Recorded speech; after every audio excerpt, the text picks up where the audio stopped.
చాలామంది మనల్ని అడుగుతూ ఉంటారు, పరిణితి అంటే ఏమిటి, పరిణితిని ఎలా సాధించాలి అని.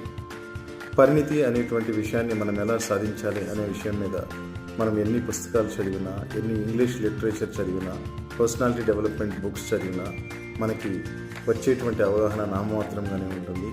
కానీ కొన్ని వందల సంవత్సరాలకి పూర్వం మన మహాభారతాన్ని తెలుగులో రచించినటువంటి కవిత్రయంలో ఒక కవి అయినటువంటి ఎర్రాప్రగడ ఎంతో చక్కగా పరిణితిని ఎలా సాధించాలి అనే విషయాన్ని చక్కగా మన తెలుగులోనే చెప్పడం జరిగింది.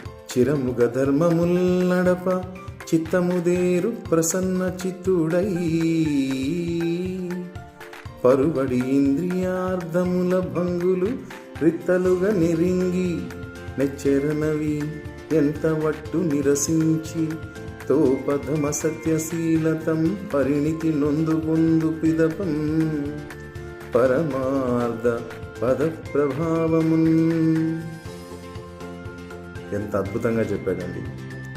చిరకాలము స్థిరముగా మనం ఎప్పుడైతే ధర్మాన్ని నిర్వహిస్తూ సత్యాన్ని వ్యాపింపచేస్తూ ఉంటామో, ఈ ఇంద్రియ సుఖములన్నీ వ్యర్థములన్నీ సత్యము, అహింస, ప్రేమ, ఆప్యాయత, కరుణ, ధర్మము ఇటువంటి సద్గుణాలే నిజమనియు మనిషి ఎప్పుడైతే ఒక ఆలోచనకి గురవుతాడో, ఆలోచనకి లోనవుతాడో, అప్పుడు అతను పరిణితిని సాధించేటువంటి స్థితిని చేరుకుంటాడని మహాభారతాన్ని తెలుగులో రచించిన కవిత్రయంలో ఒక కవి అయినటువంటి ఎర్రాప్రగడ ఎంతో అద్భుతంగా చెప్పడం జరిగింది.